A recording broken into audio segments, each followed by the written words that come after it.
Welcome back to the channel for another portfolio update. It's been a really interesting week, really fascinating week. I've made a lot of changes to the portfolio which I'm going to try and explain the rationale, explain what I've done. But before getting into that, just a quick look at the main indices in the US. It's been a bullish week, only kind of hindered by one erroneous tweet by Donald Trump on Tuesday. We can see the S&P 500 over the course of the week. It's actually increased 3.3%. S&P 500 has gone up 3.3% in 5 days, and you can just see this blip here. I'll not go through the Dow and the Nasdaq because they're pretty similar. The Dow went up 2.7 overall, and the Nasdaq was the best performer in the week with an increase of 3.7%. They all had this blip. All the graphs look similar. So overall an excellent week. That's reflected in my portfolio despite some significant changes. So let's just have a look now at exactly what I've done this week and the rationale for the changes. Okay, so as I said, the portfolio has been significantly reshaped this week. I'd been planning this for a couple of weeks. I'd sort of started moving in this direction, but I just want to explain the key aims that I had in reshaping the portfolio. So 5 key aims. The first one, reduce the stock portfolio to closer to 30 stocks from 47. I'd actually got up to 53 stocks, which without really thinking about it was far too many. So I'd reduced that by 6 to 47, but my aim this week was to get closer to 30. As we'll see later, I didn't quite get there, but that was the aim. Second aim, move towards a 100% dividend portfolio. So leading into this week, the portfolio was split 85-15 between dividend paying stocks and non-dividend paying stocks. So I called the 15% the growth stocks, the 85% the dividend paying stocks. So I really want to move this portfolio to a 100% dividend paying portfolio, and as we'll see, I've pretty much got there.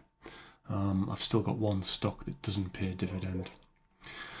Third aim was to reduce the P ratio below the market average. So as I explained in a video earlier this week, which I'll post a link to, the markets at the moment are quite hot. When we look at the Shiller P ratio, the S&P 500 is operating above 30 at the moment. My portfolio was operating around the 24 level, and one of the aims I had was to remove some high PE stocks which I felt were a little bit too hot, and the overall aim was to pull the overall PE ratio of my portfolio down as far below the market level as possible. The reason for that is to position the portfolio for growth long term. So I'm looking for stocks that are fairly valued, that have potential. And what we'll see is that most of the stocks in my portfolio haven't really recovered from post-COVID levels. So they've sort of lagged behind the likes of, Tesla, the big tech stocks, Amazons, the Facebooks, the Apples. So it's a conservative portfolio, but that's deliberate, and that's what I'm trying to do. The fourth aim is to increase the overall dividend yield on the portfolio. So I was operating around 3.4%. I'm looking to get that closer to 4%, and I think I've just about achieved that.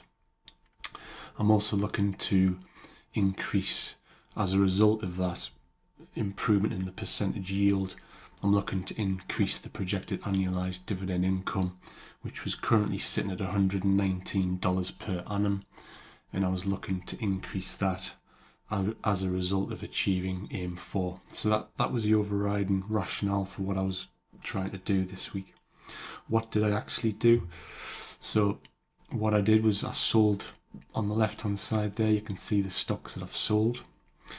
So I've moved out of Abbott, AGNC, Investment, Amazon, CrowdStrike, Facebook, Google, Iron Mountain, Altria Group, Netflix, Uber, and Williams Company. So you can see there I've made a gain on the majority of the stocks. I made a small loss on Amazon, Iron Mountain, Altria and Williams companies. So most of those stocks were non-dividend paying stocks, but I also moved out the likes of Iron Mountain and Williams because the PE ratios were out of control, dividend yields looked out of control, so I wanted to trim them down. So in the main, most of those stocks were as a result of not paying a dividend, but some of them were the result of PE ratios which I felt weren't right for the portfolio, or dividend yields which weren't sustainable. So overall, in terms of those sales, I was able to release $806 for a total gain of $10.42. And as a result of that release of capital, I bought the stocks you can see on the right hand side. So I've bought into Pfizer, which is a new stock. I've invested $109 into Pfizer. I increased my investment in Merck. Both of those stocks to me look solid. They're both operating in the medical sector. They're both profitable. They're positioned for growth in the stock price. And I also think long term they've got potential. Simon Property Group was a new stock. I added $100 plus into that new stock. Again, I think it's a good dividend paying stock. I increased my stake in Bank of America. I increased my stake in AbbVie, First Horizon, Key Corp and RTX, which is Raytheon Technologies in the aerospace sector. All of these stocks are well valued in terms of PE ratios. They're profitable. I think they've got room for growth, and I'm happy with the level of dividend that they're paying. So all of those stocks are dividend paying stocks. The only company that I've left in the portfolio now as a result of all these changes that doesn't pay a dividend is Biogen, BIIB ticker. So overall, that's the position. I've got a little note there, approximately $50 kept in available cash. That's actually not true. I've got around $5 left available, which just helps with reinvestment of dividends, because in the Revolut app you can't invest less than $1. So if you receive less than $1 in dividends, you need to top that up. So I've got a little bit of funds available to do that. So that's a summary of the changes. So let's now head into the market beat summary and we'll go through how the portfolio is looking. Okay, so we're in the market beat portfolio feature. Before we go into the statistics of the portfolio, I just wanted to go through some of the key stocks and some noteworthy things that have happened this week. As I said, I've got rid of most of my stocks that don't pay dividend. You can see I have kept Apple in the portfolio. One of the beauties of Apple is they do pay a dividend. Okay, it's a small dividend yield of 0.7%, 82 cents per share, but I've kept this stock in. I've got about $206 in the stock. So I'm happy to keep Apple in there because of the dividend payment. The stock that I've kept in that doesn't pay a dividend is Biogen, BIIB. See, I've only got $50 in that stock, plus 0.5% ROI. But the reason I've kept this stock in is I think there is some price upside. So as soon as I can achieve some level of ROI that I'm happy with, I'll probably look to profit from that and take it out of the portfolio. In terms of noteworthy this week, Domino's Pizza, DPZ, they announced earnings, announced extremely impressive revenues, but unfortunately earnings per share and profitability didn't deliver because of increased costs due to COVID. So the CEO of Domino's explained that basically the costs of PPE, the costs of cleaning, staff costs, meant that Domino's wasn't able to deliver on the bottom line as expected, but I'm very bullish on Domino's. But basically, when the earnings came out, the stock price really took a hit. So I think the stock price, I can't remember exactly, but it might have been up at 4.15, maybe even 4.20. I can't remember exactly. 4.25, and it took a big hit down to 3.90. I've actually invested another $45, so you can see my total holdings now just shy of $100, and I'm still 1.1% up overall. I think the market was a little bit over expectant in terms of what Domino's would deliver. I think they're performing extremely well. I think they're very in demand due to the pandemic. I think sales will continue strongly. It's really a question of, can the company get those costs in order? Long term, you would expect that those costs won't be necessary, hopefully, once COVID is out of the way. So I'm bullish. I think stock price wise, Domino's can go well above this 4.18, but even getting back to 4.18, 4.30 is a good result, and you are getting the dividend, which is expected to grow long term. The other one that I wanted to mention was IBM. IBM had a really nice stock price increase this week. Spiked up midweek on the news that the company's planning to split and focus on cloud computing longer term.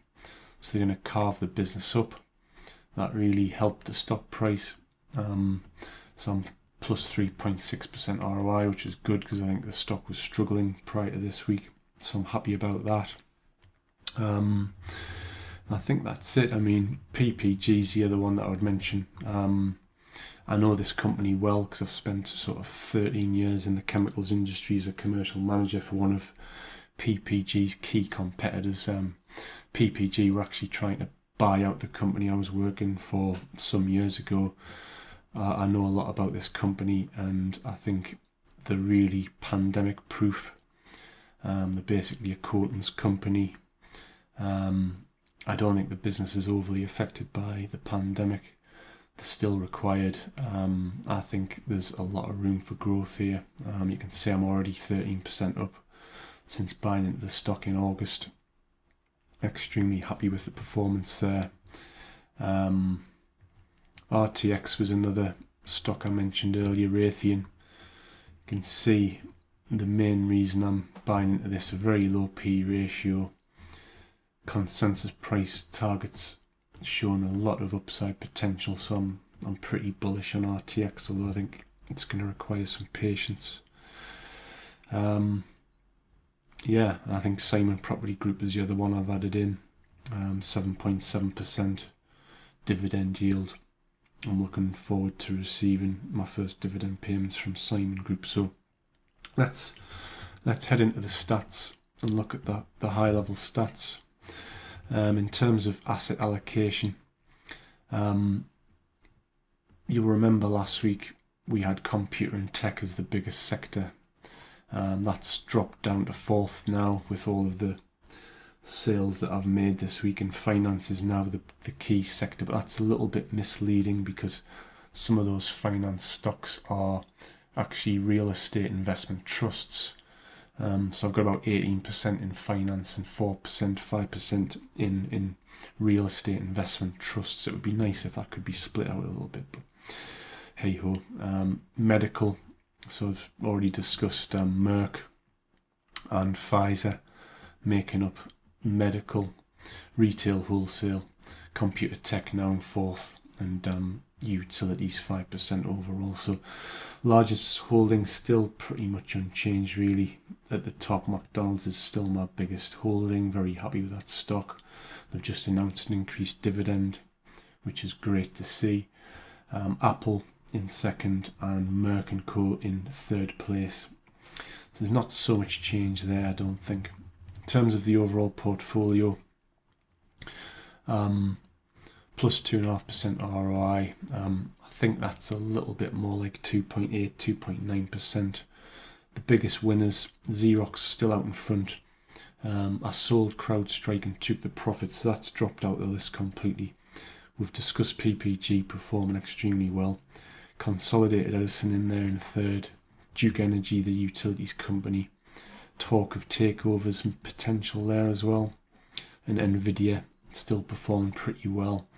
They stayed in the portfolio because they do pay a slight dividend. Quite bullish on that stock as well. Not much change in the losers, the oil sector. I think ExxonMobil has improved a little bit this week, but still not a great result. There's actually talk of whether Chevron and Exxon could merge. I'm not sure how possible that is, but that'll be interesting to see. I'm not expecting much improvement in oil and gas, but I'm going to hold on in the hope that the sector will recover longer term. Walgreens, they're going to announce earnings, I believe, next week. That's going to be interesting because they have been really struggling in terms of stock price movements. eBay is an interesting one. I was strongly considering selling eBay this week. Held on, and actually there was some improvement towards the end of the week. I look at eBay and I see a performing company. Margin levels extremely strong. I think the fundamentals look fine. I'm not really sure why it's not performing. You'd expect eBay as an online buy and sell platform during the pandemic would have been really, in demand and performing well. I'm not quite sure why that stock's not really performing, but overall I do expect it to at least go back to break even. I think I bought in around $57, $58 per share, and it's currently around 55, 56. I do expect it to recover. I'm not sure how much further it can go, and if I could get back to break even, I'd probably be quite tempted to sell out. Just looking at the portfolio performance versus the Dow, you can see it's really lagging behind my portfolio, but as I explain next week, I have made a conscious decision to move into stocks that are sort of on the low side in terms of PE ratio, and I'm expecting longer term some value and some growth. And that's where we are now. So as I explained on the slide earlier, last week the PE ratio was around 24. It's now down to 20.7.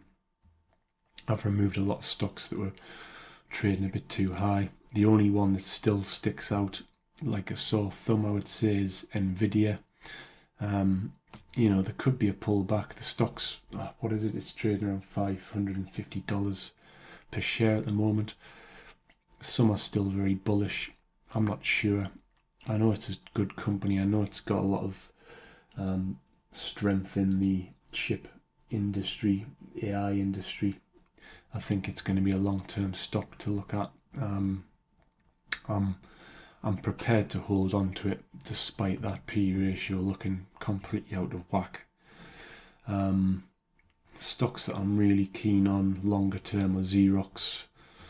Is it going to be a big player in the 3D printing space? Raytheon, aerospace company, heavily involved in defence contracts. I'd like to see that grow. Enterprise, I believe, can recover. eBay, we've just discussed, and Biogen, I think, has potential to grow in the future. Skip over volatility. Market cap, there has been a big reduction on the average market cap, down below 200 billion now. Still got Apple in there, which is the biggest company I've got in the portfolio. Microsoft's still in there, pays a dividend, survived the cull. So overall, I'm pretty happy with the position. 200 billion is a good, solid level. Earnings growth slightly concerning, negative, but I'm not going to worry too much about that. It has reduced. I think last week it was around 4%. I think it's been dragged down by the likes of Chevron and Exxon. So I think that'll improve as the oil and gas sector improves, but that could take some time, as we've said. So now, importantly, on the dividends, as I said, I was looking to push the dividend yields closer to 4. managed to push it from 3.4 to 3.7, so I'm happy with that. The payout ratio is healthy. Don't want that to get anywhere near 50%, so I'll be keeping an eye on that. Dividend growth is good, 43%, and critically, I've managed to increase the total annual dividend projection from $119 to $134, so that's positive. Just need to keep an eye on these stocks with double-digit yields. Exxon we know about, question mark over whether that 10% is sustainable or whether they're going to need to cut into that. Most of the talk recently has been that they will be looking to maintain it, but that remains to be seen. Enterprise, I was thinking about increasing my stake in that company, but I think I'll be a little bit cautious for the time being. In terms of dividends coming in this week, we'll cover that in the spreadsheet in a little moment. In terms of next week, I'm expecting payments from Mondelez and Realty Income, and looking further ahead in the month, Simon Property Group, Xerox, and AT&T in early November. So overall, October's been a much quieter month on the dividend income front.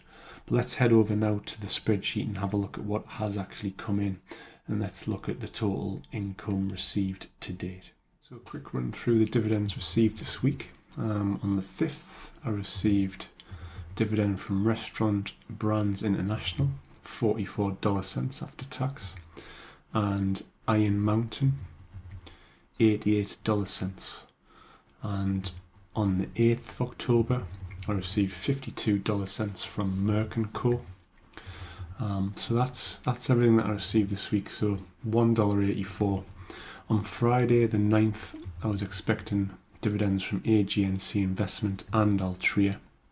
They won't come in now until Monday, so we'll receive those. Those have actually both been sold. So that'll be the last dividend I receive from those two.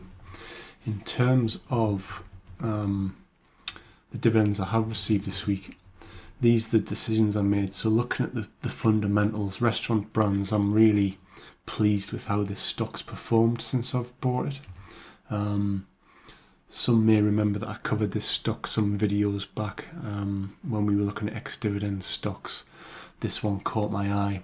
It's a dividend yield of 3.63%. Payout ratio just a little bit high, 76.5%. I'd prefer to see that below 70%, but we'll take it. Strong balance sheet as determined by the quick ratio of 1.66. P ratio is below the index average, but it's getting a little bit high. I'd prefer to see that below 25. Margins healthy, 11.82%. So overall, I'm happy with this stock. I'm going to keep it in the portfolio. I think I've got a decent ROI in terms of the stock price already, so happy with this. On the other hand, Iron Mountain is one of the stocks I've sold. Dividend yield's getting too high at 9%. I don't think it's sustainable in terms of the payout ratio, almost 108%. Balance sheet looking a little bit weak. P ratio high, 39. Margins low. That's got all the hallmarks of a stock that's struggling. So I decided to sell. I actually sold that stock this week. In terms of Merck & Co, I've only recently added the stock. I'm happy with the dividend yield of 3.1%. Payout ratio is healthy. Balance sheet looks healthy. P ratios below 20, which I'm happy about. Margins look good at 22.2%. And I think there's strong upside potential on the stock, as we've discussed. So again, hold that stock. I've already sold these stocks, and I'll cover the reasons why in next week's update. But overall, in total, I've received $16.66 since the beginning of August. I've had 34 dividend payments, so I'm averaging around $50 per payment. So overall, just a quick look at the graph. So as I said, October, currently $3.93 coming in. I think I'm forecasting around $9 for the whole month, which isn't quite as strong as September, but we'll see November and December ticking back up again. So that's where we are. I hope this has been useful. Slightly longer video today, but there's quite a lot to cover because of the changes. I'm expecting the portfolio to settle down over the next couple of weeks. Hopefully just sit back and not too much interference over the next 2 weeks. If you've got any questions, please leave them down below and I'll speak to you again soon.